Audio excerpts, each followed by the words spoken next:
speakers. Up first is Dr. Andre Da Silva, and he's going to discuss tomato cultivar selection. Please welcome Dr. Da Silva and go ahead. All right. Thank you, Holt, for the introduction. And like Holt said, my name is Andre. I'm the extension vegetable specialist in the Department of Horticulture at Auburn University. And I would like to welcome you all for our vegetable school for today talk. I'm going to be talking, I'm going to be focused a little bit in tomatoes cultivar selection. I don't want to take much time because we have been covering that topic a little bit as we drive across the state.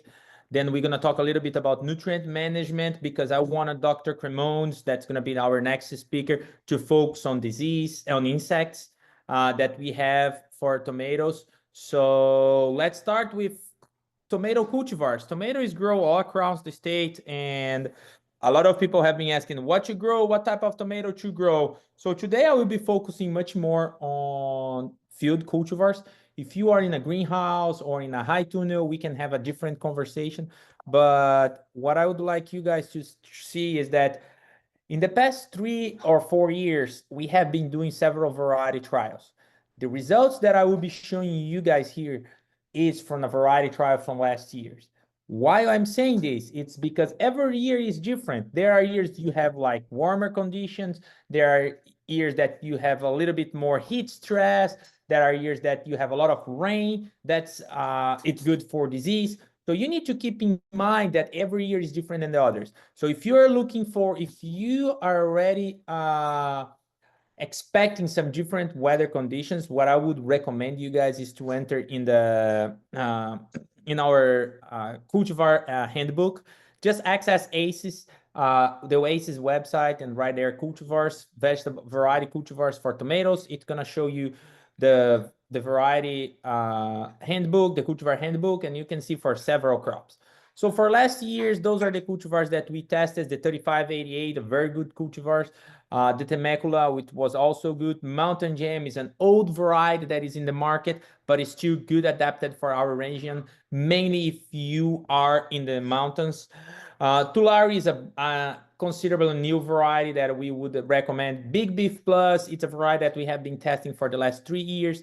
It's more small grower to a home garden or a master gardener variety, but it's still very good size if you are selling it on a fresh market. Varsity and Red Snapper are varieties more adapted to the south of the state. So if you are in those locations, I would recommend. Tahoe is a variety that it's adapted for the entire state. It have a good yield, but it's not much resistant to disease. On the other hand, Grand Marshall, it's also old variety in the market, about 5 years or more, actually, about 6 to 8 years. And I would recommend for those who are in areas that you have a lot of disease pressures. And Estiva is a new one that we have in the market as well. So we decided to try it this year. So let's start talking about our yields. So in these graphics here, we have the total yield for tomatoes. So we got for this for those varieties that we test. So in the y-axis here, we have yield in pounds per acre, while we have cultivars in the x-axis here. So what you can see is that the 3588 was our best variety, was our top notch. But there was not much difference across the varieties. And that's because we had a good weather conditions for spring tomato production last year. So all varieties eat pretty well, except by this new variety, Estiva. Like I said, brand new, we did not know how it would be. It yielded the worst for us. So I would say 3588 was our best, but there was no difference for all comparing to all other varieties except Estiva. And we were disease and insect free last year.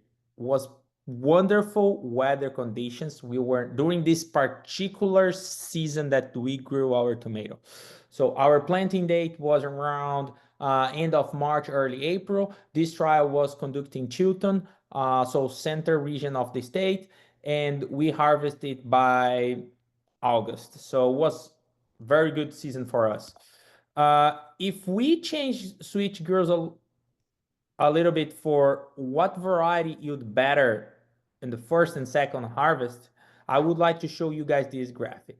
So this is for first and second harvest. So the red bars in this graph, which is the same graphic as before, show us yield for the first harvest, while the orange bars means the yield for our second harvest. So if you see here, the 3588 had our highest yield in the first harvest, but not in the second harvest, which was for Temecula. So if you are looking for a second harvest variety, Temecula was very good variety, while the 3588 was our best. And if you go down the road, you can see that our worst variety on total yield is stevia. Actually, in the first harvest, yield better than others, like a little bit higher than Grand Marshal and Red Snapper, that are varieties more adaptable to the south. If you recall what I was saying you, those varieties were more adapted to the south, so did not yield much on the first harvesting, but it did yield it on the last harvest. And I'm focused on the Red Snapper and Grand Marshal. On the second harvest, on the other hand, Red Snapper was on our top with Temecula. So that's what you need to balance. For those small growers and home ground growers, I would say that Big Beef Plus, which was our variety for selected for them and that have been consistently yielding good across the last 3 years, were one of our best varieties on first harvesting, but not very good in the second harvest, which means that uh, if you should have your buyers aware that you will not be if you are growing that variety, you should be aware that you will not be providing much tomatoes on the second harvesting, which is about 2 weeks later of the first harvest compared to the first harvest. So what I would really recommend is you to do a succession of planting. If you have attended one of my talks, that is because we're gonna do like planting different weeks apart. So you're gonna be able to provide consistently tomatoes in your fresh market or to your buyer if you are using Big Beef Plus. Okay, so though this is a main important result from last year, 3588 is a variety that we would really recommend it for most of our growers, regardless if you are small or large growers. There are particular other varieties that we would like to recommend as well, like Patsy. It's a variety that we have been testing all across the state and have been doing very well. The Grand Marshal is here, so it's a good one that we would also recommend it. But there are other varieties. If you Google, like in our cultivar handbook, you're gonna be able to find those varieties. So switching gears a little bit about the variety, if you have I don't want to be massive on what variety to select, but at least show you guys what we have. I want to change gears for tomato nutrient requirements. And to do that, I need to first start saying that if you want to have a good nutrient management, you need to manage your irrigation, your water, properly as well, because nutrients and water are linked in a way that if you change one, you're going to change the other. So that's important because they will affect plant growth and development, and ultimately they will affect yield and quality. So what we're going to be talking here really quick, it's about the mobility of the nutrients in the plants. And that's how you can identify nutrients deficiency in the field. So you need to know if you need to know if your nutrient is mobile or immobile in the plant. Mobile nutrients, they will show symptoms in the old leaves if the nutrient is deficient in the plant. While immobile nutrients will show symptoms in the new leaves. Why? Because usually nutrients are translocated from old leaves to new leaves. So if you have a mobile nutrient, old leaves will be translocating it to the new leaves, but they will not have enough for them. On the other hand, if you have immobile nutrients deficiency, the nutrient will not be translocated from the leaves, from the old leaves to the new leaves. So it's going to show symptoms in the newer leaves. So by knowing where this nutrient deficiency first appears, you can say what is the nutrient that we are talking about. So we're gonna, in this table here, I want you guys, if you are online right now, you can take a screenshot. This presentation is recorded, you can pause it, so you're gonna be able to look at later. But this table here show what are for the macro and micronutrients, what are the most important for tomatoes, and what are they classified as macro, micro, and if they're mobile or immobile. So this way you can properly identify the deficiency in the field when you are doing your scouting. We're going to start with we're going to focus in just few of them, basically the macronutrients, because they are the most important for the crop, for tomato, and they are the ones that we can have most of the problems. So we're going to start with the nitrogen, always the most important one because it's the most required by the plants. So nitrogen is a very mobile nutrient, so symptoms will appear first in old leaves. You're going to see a yellowish of those plants, very common in the fields. They show a chlorotic leaf tissue later, and then plants start to wilt. So it's usually fast symptoms appear. So if you are not doing weekly fertilizations, you're probably going to have that disorder in your field. Old leaves will start to be yellow. Switching gear to phosphorus, it's more in common. It's also a macronutrient, very mobile nutrient that usually appears when plants are still young in the field, because phosphorus is supposed to help plants to develop roots. So what you're gonna see is a purple color in the old leaves. Okay, so if you have a purple color in the old leaves, as soon as you transplant your plants to the field, that's a sign that you are having a phosphorus deficiency in the field. Or because phosphorus is also a very mobile nutrient in the soil, and our soils usually have a high phosphorus concentration, usually the problem don't come because of a nutrient deficiency in the soil, but because the nutrient in the soil is competing with other nutrients to be uptake by the plant. So if you have purple color, it probably be phosphorus because you have too much fertilizer available for the plant in the soil. So keep that in mind.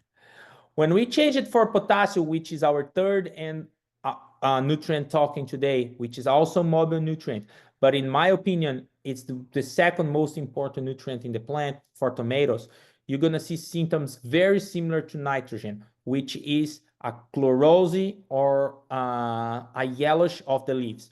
But now it's not the entire leaf that get yellowish, it's the margin of the leaf. And with that yellowing come chlorosis. So the leaves start to wilt and get necrosis or getting die tissue in the plant, in the leaves. So keep that in mind. And this is in old leaf. In hydroponic system, it's very common due to low or miscalculation rates of nutrient concentration. So potassium demands increase during fruit. So you need to have a higher, you're gonna have a higher requirement of potassium during after flowering, during fruit. So my suggestion is if you are injected through your drip line, your fertilizer, go ahead and pump up a little bit your fertigation so you don't have blotching, ripening of your fruits. And that's right after flowering during fruiting set. So potassium nitrate can also be a replacement for deficiency of potassium and nitrogen. So potassium, in my opinion, it's very important nutrient, and not only my opinion, but it's well known that nitrogen followed by potassium are the two main important nutrients for tomatoes. When we switch gears for magnesium, which is also an important macronutrient, it's also a mobile nutrient in the leaves. It usually see symptoms in old leaves, but now you just have the chlorose right in the middle of the leaves. You can see those very thin tissue in the leaves. That is very common as well if you don't do it properly, if you have a magnesium deficiency. And sometimes you can misunderstand magnesium deficiency because you are scouting your field and you're going to think that that can be an insect damage, but it's not, because the tissue of your leaf gets so thin that it looks like some caterpillar is chewing there, but actually it's not. And if you look a little bit, get a better close, you're going to see like a necrosis coming after that thin tissue. So that's very important when you are scouting for nutrients and you see magnesium deficiency. Calcium now, in my opinion, in the southeastern, it's the third most important nutrient, and it's a very immobile nutrient. And why do I say that it's important? Because calcium compete with nitrogen to be uptake by the plant. And if you don't have a good calcium and nitrogen rate, you're gonna have a very common disorder during fruiting, which is the blossom and rods.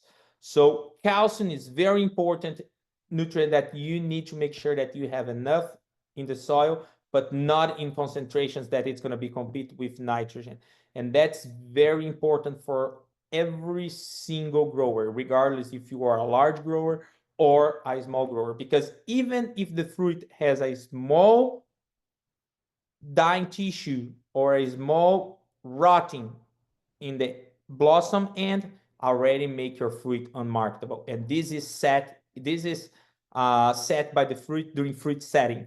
So be careful, because if you don't have a good calcium or you have an imbalance of potassium and magnesium, you're going to see calcium deficiency, and that's a not recover problem. So the most common way to find it is to see the tip burn of the leaves. So if you are scouting your field before flowering and you already see some tip burnings, go ahead and inject calcium. I recommend to do a tissue analysis and a soil analysis, but it's important to keep the calcium in good level, because the calcium and nitrogen rate is gonna dictate if you're gonna have a good quality of your tomato.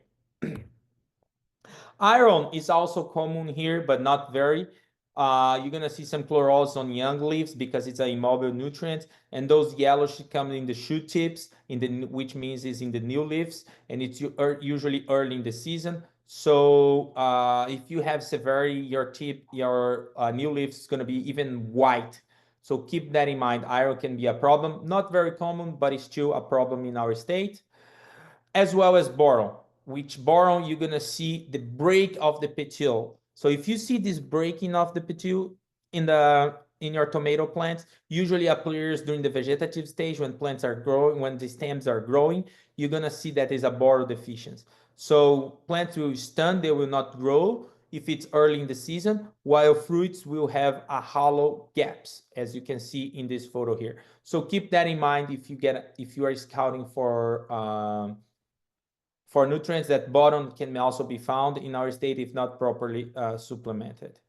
So to finalize my conversation with you guys today, I want to show you this table that has the macro and micronutrients, what should be the tissues concentrations. So if you have a portable nutrient analyzer, you could use it, or you could send tissue or soil samples to the lab, and those are the ranges that you would like to have to achieve good yields. So soil samples early in the season are important, while during the season, tissue samples will make sure that you have plenty nutrients in your leaves to supply flowering and fruiting.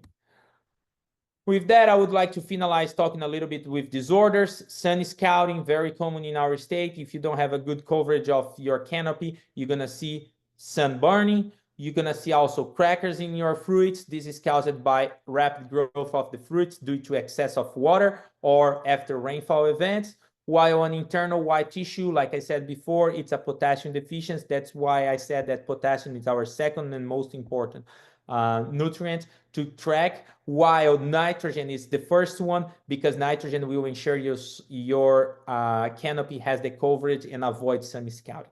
So keep that in mind, because that's very important. And with that, I would like to say that tomatoes, it's a very profitable crop. I strongly recommend growers to plant tomatoes in our state. However, it must be careful, because it's a very sensitive crop, demands attention, and best management practice will ensure you to have success.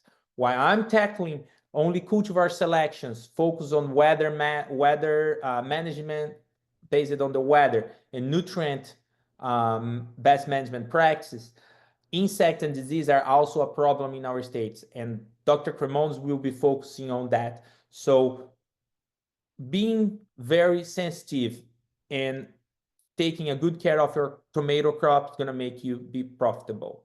With that, I would like to finalize my talk, and I'm open for any questions.